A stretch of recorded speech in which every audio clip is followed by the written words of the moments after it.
जय श्री कृष्ण। कृष्ण आस्था चैनल पर आप सभी का स्वागत करती हूँ। कल हम 7वें अध्याय में कार्तिक स्नान के महत्व को श्रवण कर रहे थे। आज उसी का शेष पर हम चर्चा करेंगे। नारद जी राजा पृथु को बता रहे हैं, तालाब, नदी या संगम में स्नान का क्रमशः 10 गुना फल होता है। अर्थात तालाब से 10 गुना नदी में और नदी से 10 गुना संगम स्नान करने पर फल प्राप्त होता है। वहाँ विष्णु भगवान का स्मरण करके स्नान का संकल्प करना चाहिए। यदि यह संभव ना हो और हम अपने घर में ही स्नान करें, तो ये मन में धारणा रखनी चाहिए कि जितने भी तीर्थ हैं, हम उन सभी का आह्वान कर रहे हैं और स्नान कर रहे हैं। तब हमें इस श्लोक का स्मरण करना चाहिए। पापोहम पाप कर्माहम पापात्मा पाप संभवः त्राहि माम कृपया गंगे सर्व पाप हरा भवे।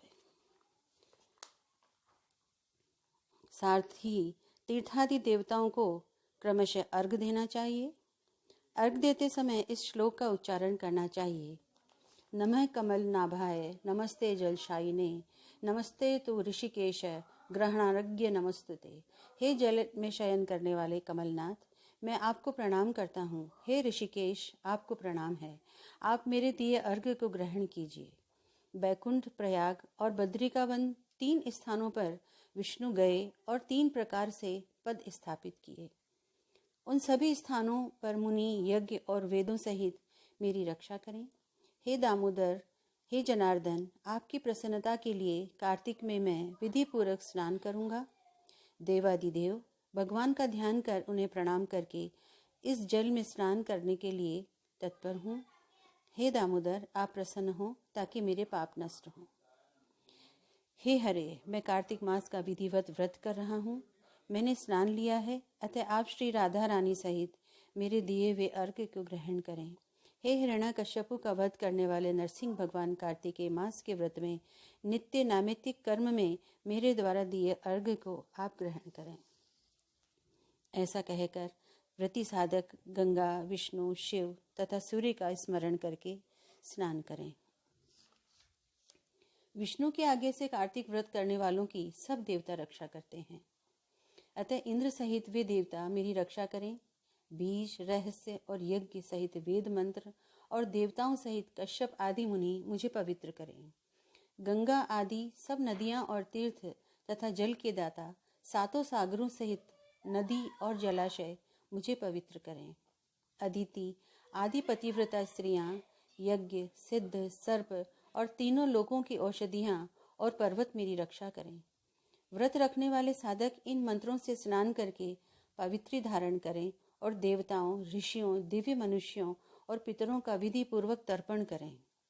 कार्तिक मास में पितरों के तर्पण में जितने तिल रहते हैं, उतने ही वर्ष तक वे पितर स्वर्ग में निवास करते हैं। इसके बाद व्रती शुद्ध वस्त्र धारण करें और प्रातःकालीन कर्मों को संपन्न कर विष्णु भगवान की पूजा करें। तीर्थों और देवताओं का स्मरण करने के पश्चात भक्ति पूर्वक गंध, पुष्प और फलों के साथ पुनः अर्घ दें और इस मंत्र का उच्चारण करें। व्रतिनः कार्तिक मासी स्नातस्य विधि मन मम ग्रहणाज्ञ मया दत्तम राधया सहिते हरे।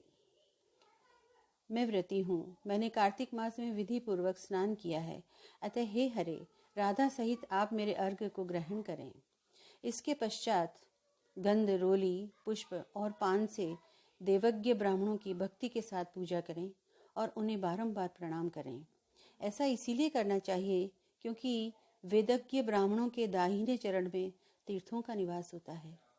सभी अंगों में देवताओं का निवास है और वेद उनके मुख में है, अतः उनकी पूजा को मैं अपनी ही पूजा समझता हूँ, ऐसा भगवान कहते हैं।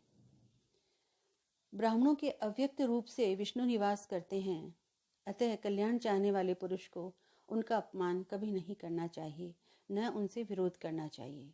इसके बाद व्रत रखने वाले को एकाग्रचित्त होकर हरि प्रिय तुलसी की पूजा प्रदक्षिणा के साथ उन्हें बारंबार प्रणाम करना चाहिए और प्रार्थना करनी चाहिए। दैवस्त्वं निर्मिता पूर्व ममर्चितासी मुनीश्वरे नमो नमस्ते तुलसी पापम हर हरि प्रिय। हे हरिप्रिया भगवती तुलसी के, देवताओं ने प्रथम तुम्हें बनाया और मुनियों ने तुम्हारी पूजा की, कृपया मेरे पापों को दूर कीजिए। इसके पश्चात भगवान श्री हरि की प्रदक्षिणा करनी चाहिए। यदि हम मंदिर में ना जा सकें तो घर पर ही मन में ये धारणा बनाएं कि हमने भगवान का प्रदक्षिणा की है। श्री हरिदास जी महाराज ने कहा है कि इंद्र ने 100 अश्वमेघ किए तब इंद्रासन प्राप्त हुआ उसे। सो विष्णु मंदिर की एक प्रदक्षिणा एक अश्वमेघ यज्ञ के बराबर होती है। सो प्रदक्षिणा अवश्य करें।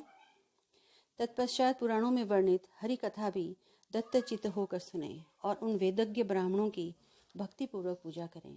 इस प्रकार वर्णित विधि से जो भक्त पुरुष पूजा अर्चना करता है वह वैकुंठ धाम को प्राप्त कर लेता है। कार्तिक का व्रत रोगों को नष्ट करता है, पापों का नाश करता है, पुत्र धन आदि का दाता है तथा सुख संपत्ति का दाता है और मोक्ष प्रदान करने वाला है।